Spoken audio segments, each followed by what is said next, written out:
Hello and welcome to Property Box News. I'm Simon Everson. Now, if this is your first time joining us, then you are very welcome. And if you'd like regular updates of all our new content, then please subscribe below and you'll get notification every time we have something new online. Coming up in this edition, I'm going to be talking about the buy-to-let mortgages that are available for first-time buyers. And also, we might have a new Chancellor after the next Prime Minister is decided. But first, there is a big tax change coming into force next year that all buy-to-let landlords, property investors and second homeowners must keep on their radar. Next April 2020, the HMRC will enact legislation requiring UK residents to submit capital gains tax returns as well as pay any capital gains tax that is due within 30 days of completion of the sale of the residential property. Currently, individuals under self-assessment can instead report the sale and pay across their liability through their tax return. Under the current system, you could delay paying up to 22 months. Now, what this change means is that you've got to account for the capital gains tax when running your numbers in the deal, especially when you're flipping for profit. So you've effectively got to have the funds available right away rather than delaying it. Basically, you've got to pay the tax sooner rather than later. Now, currently, as we all probably know, unless we're under a rock, there is a race to be the next Prime Minister, and it's well underway with the two candidates battling it out for the keys to number 10. By July 23rd, we'll know who it is, and the next question very well may be, who's going to be the new Chancellor of the Exchequer, and will they reverse any of the taxation placed on property investors in recent years?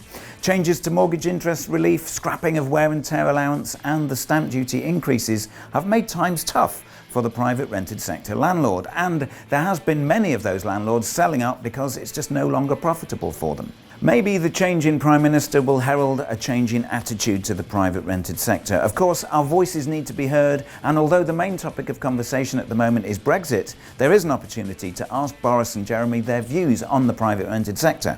They're holding hustings every day up until July 22nd, and if you are a Conservative Party member, you can attend these hustings and put your questions to the candidates.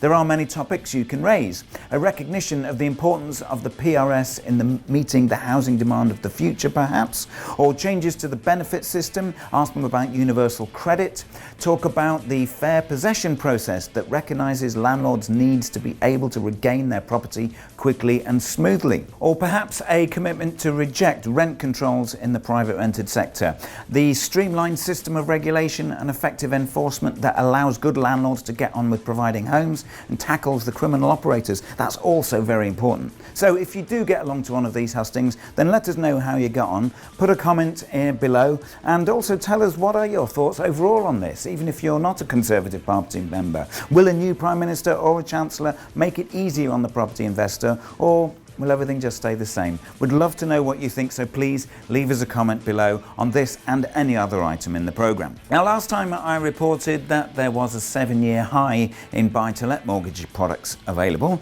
Well, to add to that, it seems there are more first-time buy-to-let mortgages available as well. Now, it's a clear indication, you could say, that the mortgage market is trying to override the government squeeze on buy-to-let with their punitive taxes and all the legislation changes.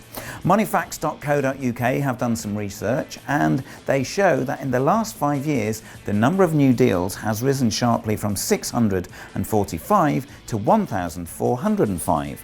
Now, in the past year alone, there's been 137 more products available. Rachel Springall, finance expert at moneyfacts.co.uk, commented, "Entering the buy-to-let market hasn't been without its hurdles, and almost 2 years since the PRA introduced rules expected to tighten lending, the move doesn't seem to have shaken up lenders' attitudes to attract first-time landlords. In fact," she said, "the number of deals available to these individuals has now boomed to a record high." So this preceding information, it's important to point out, is by no means financial advice. It is merely highlighting what is currently on the market. So what I urge you to do is, when taking out a mortgage, be sure to get independent financial advice and be sure you understand the fees and repayment terms of that mortgage. And finally, as if by magic, a book appears. I've got in my hand Rich Woman by Kim Kiyosaki. Now, if you are a fan of Kim, then you'll be excited to hear that she is in London on July 15th and 16th giving her Rich Woman Masterclass. For tickets, click the link below and it'll take you straight through to the booking site. And I'll see you there because I'm excited to say I will be interviewing her at some point during those 2 days. That's all from me this time. Don't forget, like, share and subscribe. Goodbye. There is the opportunity to ask Boris and Jeremy. It actually says Jeremy there, but anyway.